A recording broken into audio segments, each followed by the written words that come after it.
Totally Useless Information with Nick and Roy is brought to you in part by Tom's Place, the finest in men's fashion, located in Toronto at 190 Baldwin Street, in the heart of Kensington Market. Or visit toms-place.com.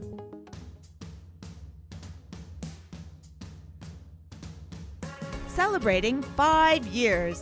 This is Totally Useless Information with Nick and Roy. Listen, laugh, and learn. How many computer viruses are invented every month and every year? Oh, ouch. New topic alert. Law. Why can't you eat ice cream on a Sunday on this street in Ottawa? Hi, I'm Nick. And I'm Roy. And this week, we scoured the internet for this useless information just for you and 80 countries around the world. Plus, we'll answer your question in the mailbag segment. Where did the tradition of the graduation cap and gown come from? And in the news, now that's one spicy meatball. Totally useless information. It's everything you never needed to know.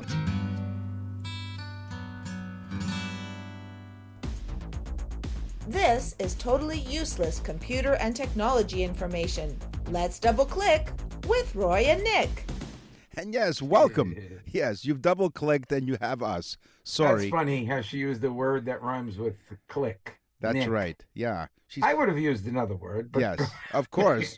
And then we'll be thrown off the air. Thank you for joining us. 80 countries around the world, as Roy mentioned. Thank you very much. Totally Useless Information with Nick and Roy. This is what's nice is that computers, again, brought up by one of our emailers that emailed in at nickandroy.com. So there you go.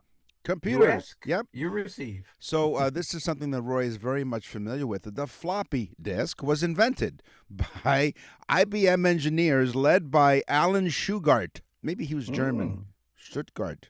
Deutschland. IBM twice for 25. Not bad, yeah. IBM began selling floppy disk drives in 1971 and received U.S. patents for the drive and floppy disk in 1972. So you remember those 5 1/4 inch and 3-inch ones? They made it possible to easily load software. What? You're familiar with 3.5 inches? Mine were 8.5. Right. They were basically used to load. You were using the 3-inch? Yeah, exactly. It made it possible to easily load software and updates into mainframe computers and quickly became the most widely used storage medium for small systems, the floppy disk. Could you imagine that one of my businesses ran on floppy disks? Really? And it had inventory and everything on it. It was insane. Wow. It was insane. But that was the technology of the day, right? So that's what you had. It was the mid to late 80s. Yeah. That was crazy. In 2010, a high school in Pennsylvania issued MacBook Pro computers to their students to use to better serve the student population and make them smarter. Isn't that nice? It is. Yeah. They use these tablets in school and at home to do homework. What a great idea, right? That's wonderful. What could go wrong? Nothing. Well, I'll tell you what could go wrong. One of the teachers decided to click the button that activated the cameras on the students' MacBook Pros and was visually watching what the students were doing. Oh. All of the students, Nick. They could click on to any of the students. Wow. That is Some cool. students were doing homework together, if you know what I mean. Yeah, well, they needed to save time and space. They didn't need the MacBook either, I'll tell you. No, they didn't. So NASA, you would think, has a lot of technology, right? You think they have up-to-date technology, right? Because, they're the space I don't think so, agency. Nick, because I'm a skeptic and a conspiracy theorist. No, you're not. Not as far as you know. But the thing is, at NASA, you would think all the engineers and all the technology that they've advanced over the years since the agency has been around, you would think they would use up-to-date equipment, right? And programming. No, probably not. Well, you may be fluent in JavaScript, but what NASA engineers really need to know is ADA and HALS. Up through 2005, NASA was still using a computer language from 1973 Oh, no. specifically designed for their needs called HAL/S, or High Order Assembly Language Shuttle. Although HAL/S is designed primarily for programming on-board computers, it is generally enough for almost any application and is widely used across all of NASA's projects. There you go. Here's my teaser. I know everybody wants to know this. Of course. How many computer viruses are invented every month by these new disgusting hacker people? 5,000 new viruses a month and over 60,000 a year in total around the world. Wow. 60,000 viruses a year. I say shut the whole country down. Shut the world down. Yeah, there's you a go. virus. Yeah, exactly. Yes. And there's no vaccine. So you talked earlier about how the teacher I did. Yeah, he did. So, and boy, did you ever. How the teacher turned on the cameras. How about this? How about some streaming coffee? One of the things that's really important in computer science research and all the many hours is regular and dependable flow of caffeine, coffee. So Dr. Quentin Stratford Fraser, 3 names. Ooh, 3 names. They would often turn up to find some of the coffee in the pot missing. The coffee was gone, right? So he's like, to solve the problem, they wanted to know where the coffee was going because it wasn't them. So to solve the problem, he and another research scientist, Dr. Paul Jaretsky, rigged up a camera to monitor the room, which they call the Trojan room, for the coffee pot. That's where the coffee pot was. They called it the Trojan room for the coffee pot? That's correct, the Trojan room. Wow. The camera, it was safe to be in there. It was a safe room, is what it was. Safe room. The camera would grab. In case of a hurricane, That's go to right. the Trojan room. No, that's not what I meant by that. Like Trojan, as in safe sex. Oh, go ahead. Yeah, that's what it is. Speaking Go of on, sex, Nick. The listeners understand. speaking of sex, that's one of our topics coming up next on Totally Useless Information. Well, not next. It's coming up soon on Totally Useless Information with Nick and Roy. So this camera would grab images 3 times a minute, and these guys wrote the software that would allow researchers in the department to run the images from the camera onto their internal computer network. Although there were grainy images of the rather grubby coffee pot in the university lab, but they wrote it, and then they found out who was taking their coffee, therefore inventing the very first webcam. Who was it? They didn't say who it was, but they caught We them. don't know who the perpetrator was? No. I would have liked to know. Was it like the janitor? They're not Was sure. it one of the other people working there? But was it some hooded thief, coffee thief? It was the first. Was it a psychotic barista? No, it wasn't. But it was the first. Was it the guy from Starbucks taking their coffee away to increase revenue? was Starbucks? Starbucks wasn't around back then. I don't know when this was, but this was a while ago. The very first. In 1960. Moving on. Yes. from Nick's safe room. Yes. Oh, yeah. That's what we call the bathroom when Nick closes the door. Yes. Do not go in there. In 1969, University of San Francisco tried to send the first words over the internet. Well, you were talking about the webcam, right? Yes. But the first words over the internet, they successfully completed it in 1969. They were sending the word load, L-O-A-D. Okay. They successfully only sent L-O. Because the programming was too much to send the whole word.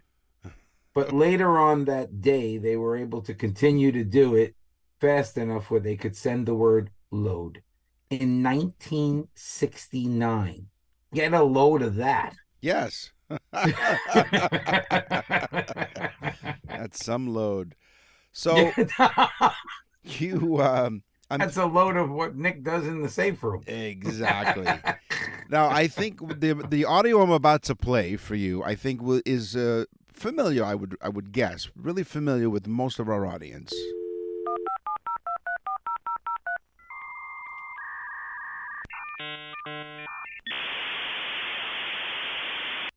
There you go. That is the choreographed sequence that allowed digital devices to piggyback on an analog telephone system. This was like dial-up before high-speed internet and all that stuff. And fax machines. Fax machines. That's right. It was known as the handshake. So one device would handshake with the other, and when they synced up, then they would make the connection. A phone line. It's another thing that Nick does in the safe room. Right. A phone line carries only the small range of frequencies in which most human conversation takes place, about 300 to 3,000 hertz. That was an annoying noise, wasn't it? Exactly. Just like that. Yes. In fact, I just sent a message. Yes, you did. And I just sent a message to 1980. As of 2024, 10% of the world's physical currency. Mm-hmm. Now we're talking about actual physical currency. 10% of the world's physical currency is in the hands of people. Okay. The other 90% exists in the cloud or computers. It is not physical. It is literally just, a computer thing that they, it literally exists online. Right. Crazy, right? It is. So we only have 10% of the world's physical money in our houses, pockets, whatever. Yeah, some of us have no money. You're listening to Totally Useless Information with Nick and Roy, and if you visit our website, nickandroy.com, and you click on the Nick and Roy store, you find birthday messages there, and you're thinking, well, what is that? That is basically an opportunity for you to purchase something really special for your loved one. It's a very special show that Roy and I put together for the birthday recipient that you send to us, and it is unique. Check it out at nickandroy.com and the Nick and Roy store. Nick and Roy will continue with totally useless information. Totally Useless Information with Nick and Roy continues. Listen, laugh, and learn. All rise! Totally Useless Information Court is now in session. This is Totally Useless Law Information with Nick and Roy. Objection. Overruled. Yes, a brand new topic. We're talking about the law. Yeah. Oklahoma. Yes. Where the wind goes riding down the plain. Yes, with the Surrey on top. Thank you, Rogers and Hammerstein. Yes. Oklahoma is a state in the United States, for those of you who don't know that. Right. It is landlocked, which means it has no water around it. Okay. Other than a few lakes, there's no water in Oklahoma unless you ram a rod into the ground. Right. So let's go over one of the laws on the books in Oklahoma. No whale hunting. Whale hunting is strictly against the law and prohibited in the state of Oklahoma. Wait it a is a minute. law. Yes. Okay, hold on. You heard me. Well, hold on. Now, I'm not sure if they're talking, Nick. They could be talking about maybe cruising around at some bars at night in Oklahoma. No. And no whale hunting. You just told us the 80 countries around the world that Oklahoma is landlocked, right? Yes. Okay. So there's no water around the state, right? None, Nick. None. And you're telling us that there's a law in the books that tells the residents or visitors to Oklahoma there's no whale hunting. It's prohibited and illegal. You don't mess around with it. You know what? Because you'll go to jail. That's why in Oklahoma their slogan will never be, "You'll have a whale of a time," because you won't. No, there's something fishy about this. There really is.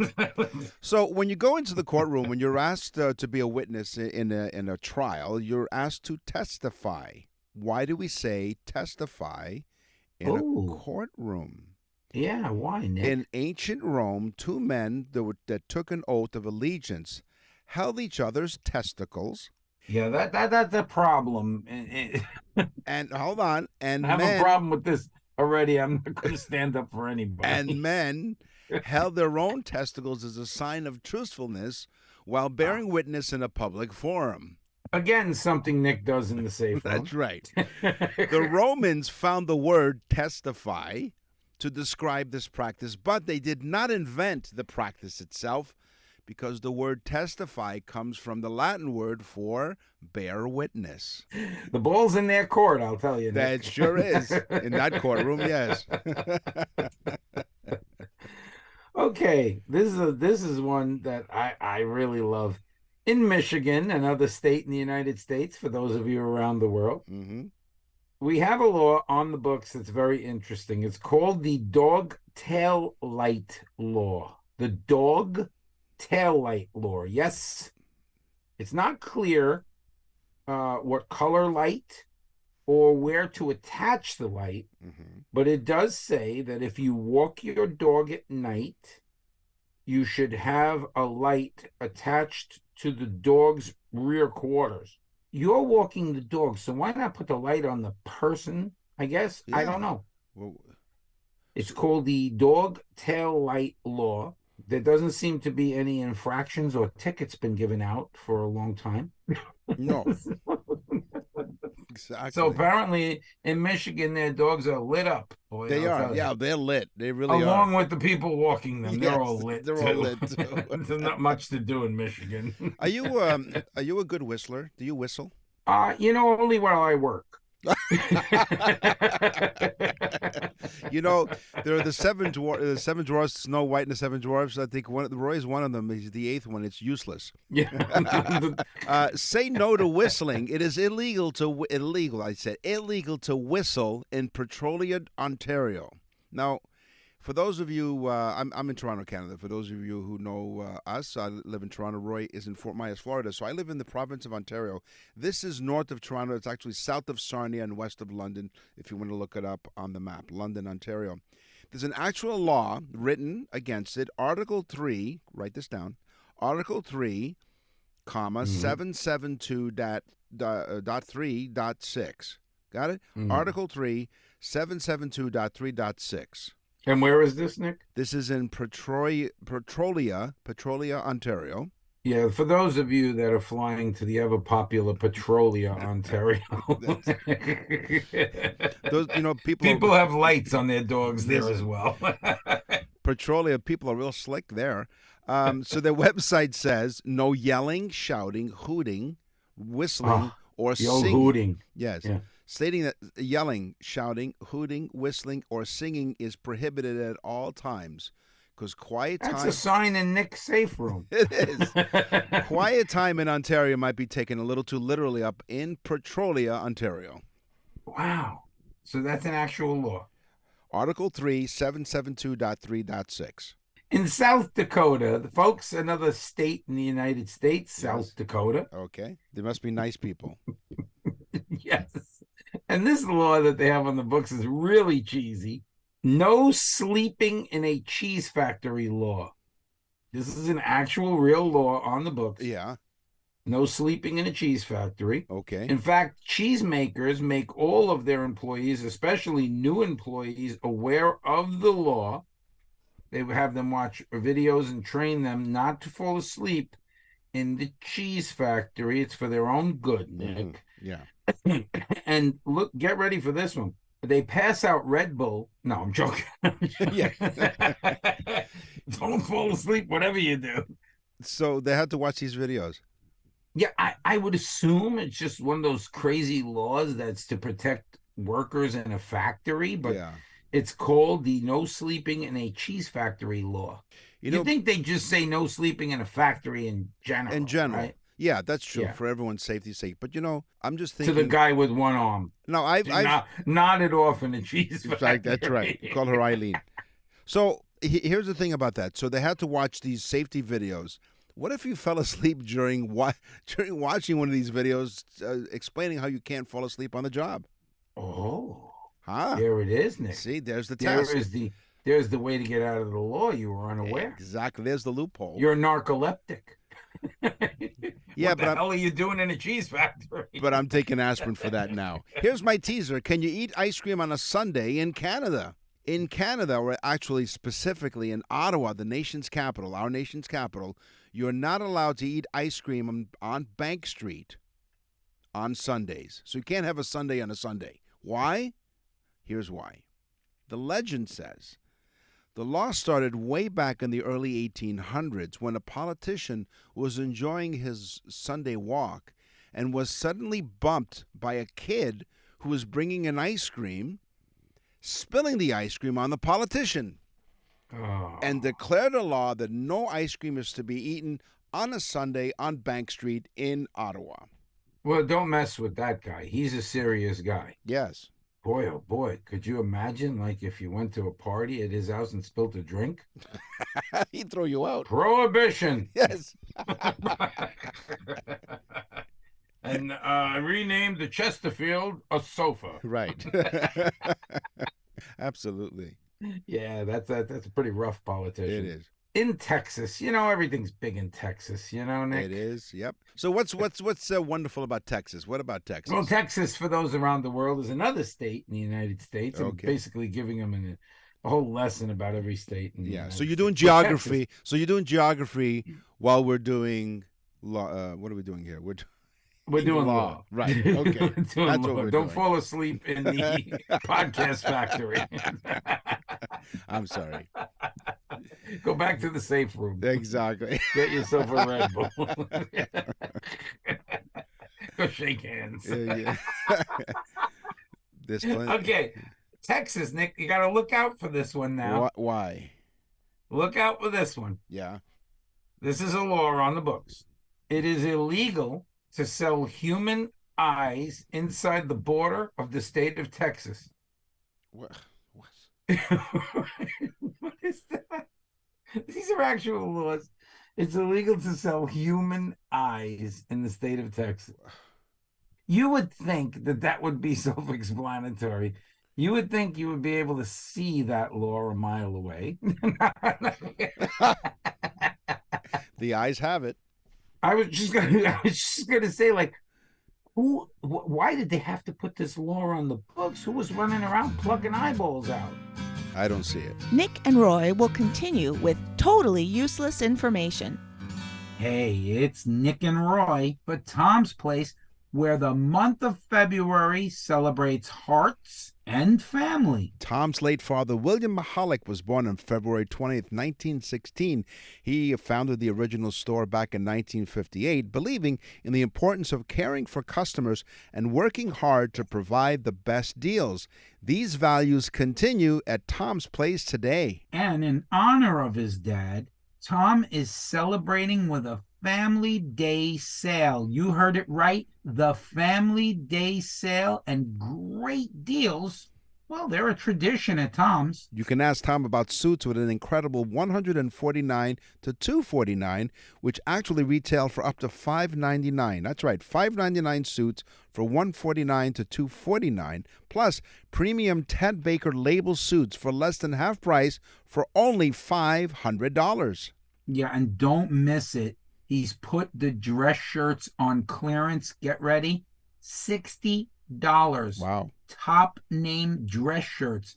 And stay warm. Not down here in Florida, but up there. Stay warm with stunning wool and cashmere outerwear. You really have to see it. It's 50% off all prices below $350. 50% off. Visit us in store for even more specials. You'll find specials all over. And also visit us at toms-place.com. That's toms-place.com. It's all about family at Tom's Place. And at Tom's Place, everyone is treated like part of the family. We're back with totally useless information with Nick and Roy.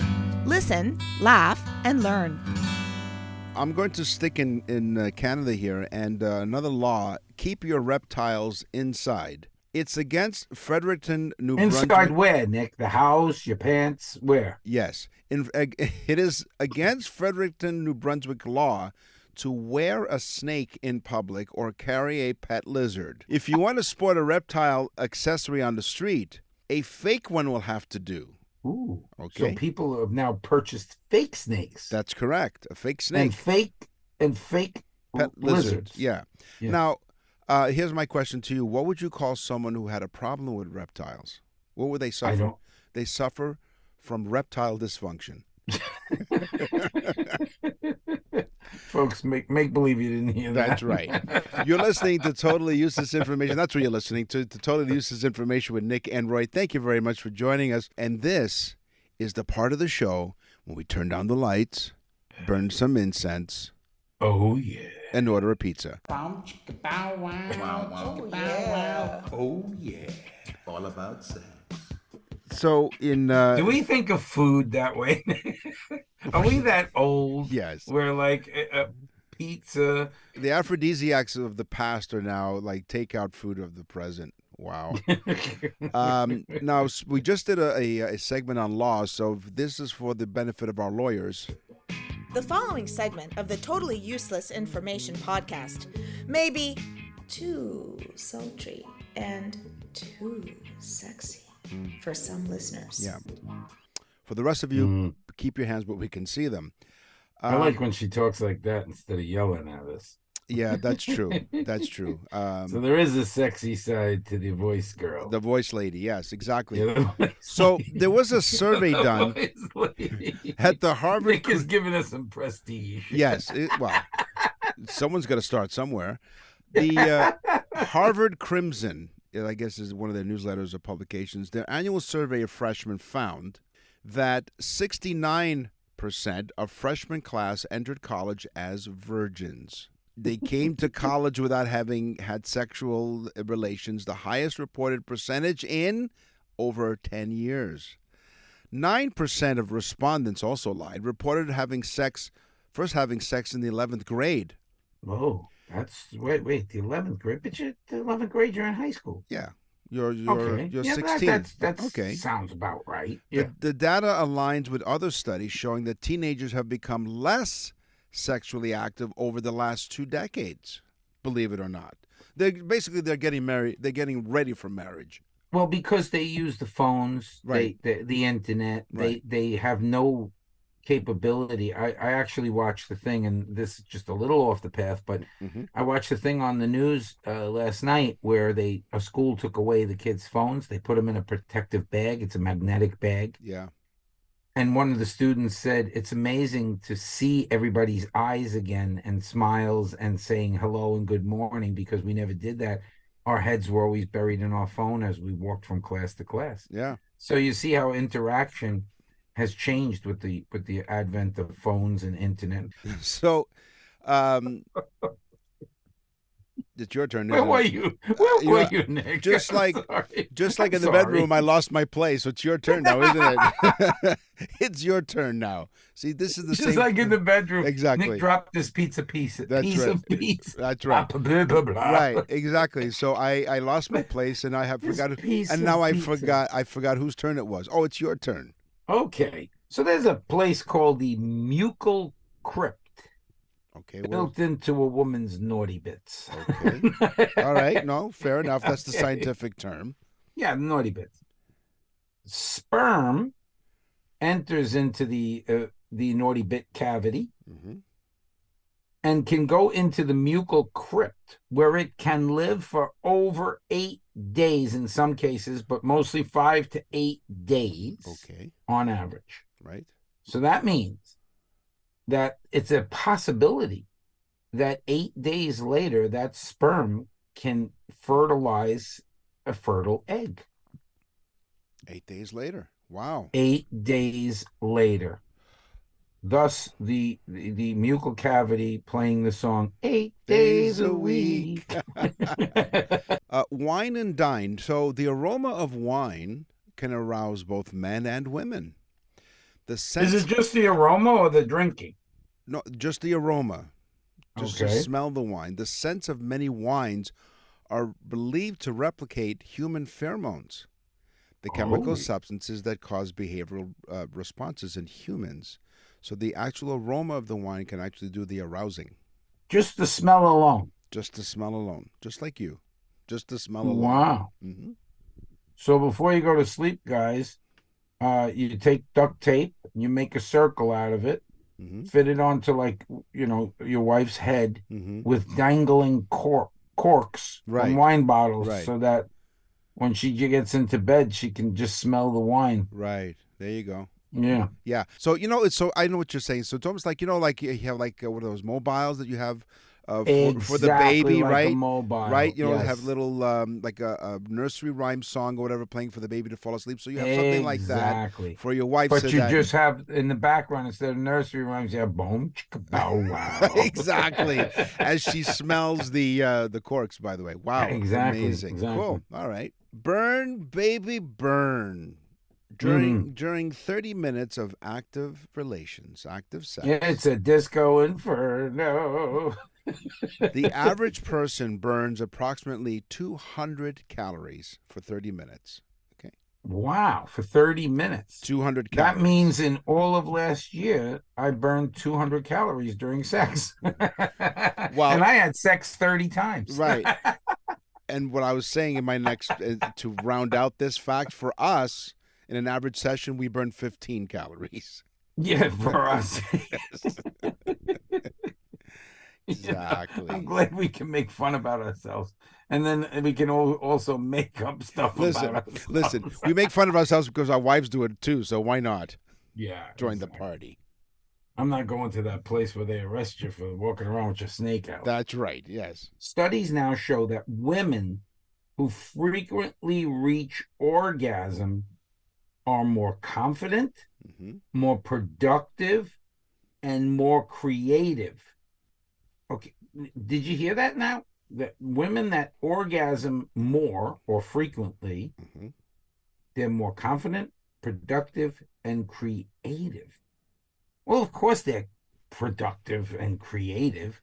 I would say they're reproductive. Well, but, yes. Yeah, exactly. but of course they are, because they're sitting there at night saying, okay, I got to read this Kama Sutra book and find out some new ways. So that's creative, right? So if you're at work and there's a single woman there and she's very confident, very productive, and extremely creative, that's the one to go with. Yes. If you're single, absolutely. All right, here we go. Here's a study on the world's best lovers. These are the countries. They did a study on me. They did this one study. One person. And they found that these countries, according to the survey, these countries represent the best lovers.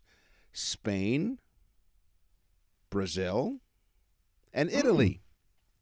Wow. Okay. So 2 Latin countries and one Mediterranean. Mediterranean. That's the Mediterranean diet. The worst lovers are Germans. Who they say. Oh, come. Hold on. They say who women claim. The women claimed they were smelly. The women claimed they were smelly. The English were too lazy. Wait a second. The women claim the German men were smelly? That's why they're the worst lovers. This is according to this survey. To this study. Does France even make the list? Hang on. Germans, the women claim they were smelly. The English women say that they were too lazy. And the Swedes say they finished too quickly. No, because where were the Finnish? Right. They were in Sweden.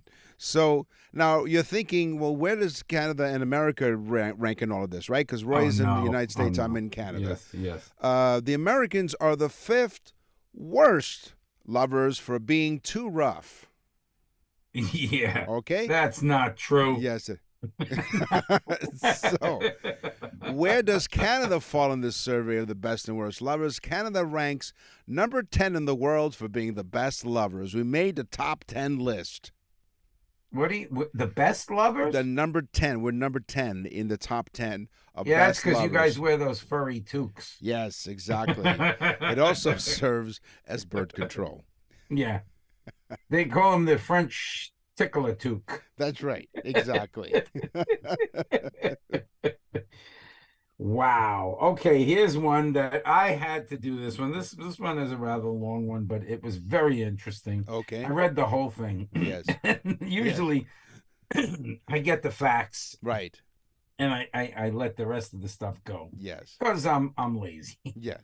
Just like the English. Like an English lover. Yes. See, Nick, I'm paying attention. Yeah, you see, because the reason why is because he was inspecting all the nooks and crannies. So to speak. Yes. Okay, go ahead. You were saying. Sitting in a chair, Nick. Sitting in a chair. Yes. Yeah. Sitting in a chair, this Oh. is for you ladies, Okay. can arouse a woman sexually. Let me explain. Okay. All right, I'll keep quiet. Go ahead, explain. The prudential nerve, yes, the prudential nerve, not the insurance company. Right. The prudential nerve. Right. Okay. It's under the buttocks and the bones required to sit on. It can feed the arousal tissue in the vagina, clitoris, and anus at the same time. It's a triple header, Nick. Right, exactly. Okay, so pressing on that particular nerve, right, the arousal in the prudential nerve, can actually send that signal. So by sitting just right, you can lead to a sexual arousement. No wonder women, they're always sitting around and smiling, sitting and smiling. Smiling. Yeah. You look, they're like, what's the grin on their face? Yes. But anyway, this happens to men, you know, when we lie face down on a wooden floor. Yes. Yeah, that's the closest thing you'll get to wood. But go on. No, women can okay. So, get maybe not orgasm, but they can get sexually aroused by just sitting. A certain way. These horny little devils. Yeah, that we marry. That married us. I'm going to invent a chair. I'm going to call it the happy chair. Yes, exactly. And we'll make them in pink. We're happy that you've joined us here on Totally Useless Information with Nick and Roy, and all of you. And thank you very much. You've done it. You've completed the assignment. You've gone to our Yes, you've learned what the prudential nerve is. That's right. Listen, laugh, and learn. That's why we say that. Nick and Roy will continue with totally useless information. You're listening to Totally Useless Information with Nick and Roy. Listen, laugh, and learn. What's in the mailbag? What's in the mail?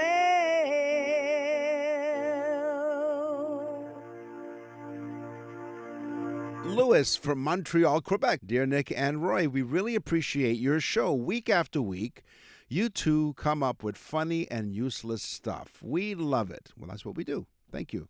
Here's my question. I was looking through my daughter's graduation pictures and wondered about the cap and gown.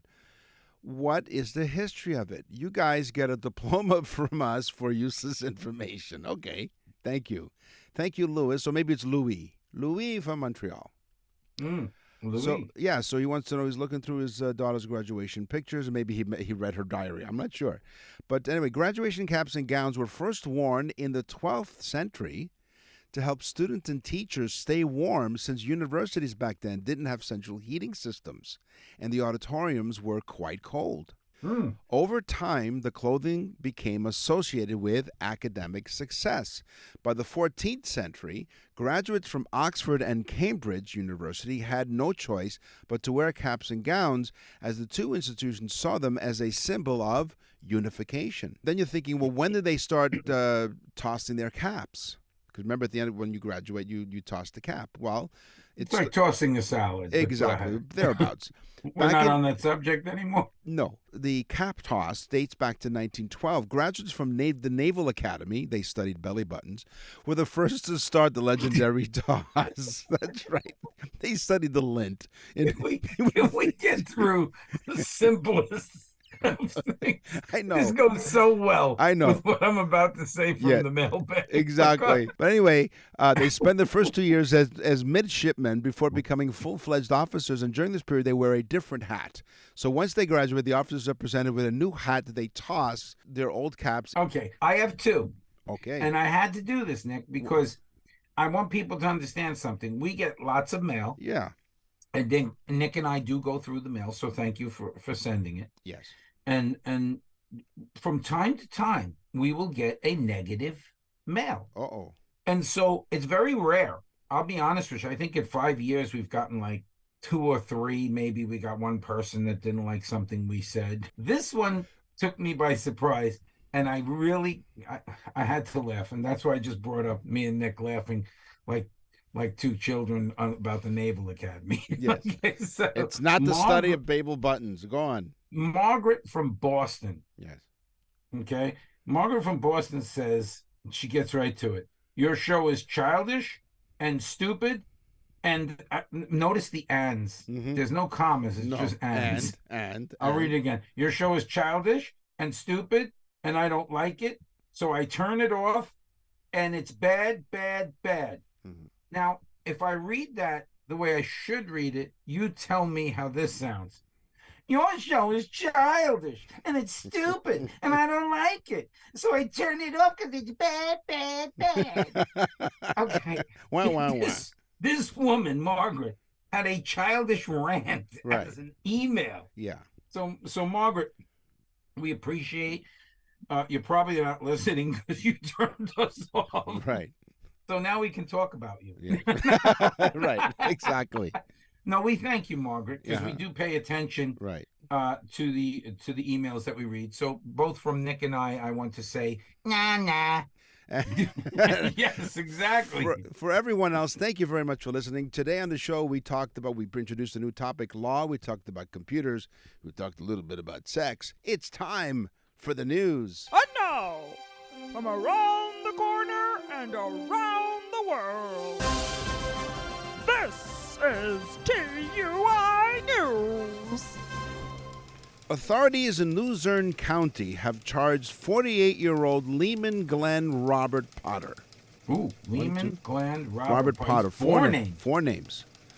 He's been charged with burglary, criminal trespass, and theft by unlawful taking for allegedly swiping a pot of meatballs from a man's garage. Oh, he stole a man's balls. That's right. No meatballs. And you know what? And then he went to court. He had to testify. Where was the pot? In the garage? In the garage. I guess he must be Italian. Maybe he's making tomato sauce or something because Italians do that. Oh, yeah. So he put his balls in the garage. This guy comes by and steals them. Right. Go ahead. It was a full pot of meatballs. The police say the damning clue that led to the arrest of the Pennsylvania man, this is from Pennsylvania. Was a stain on his shirt?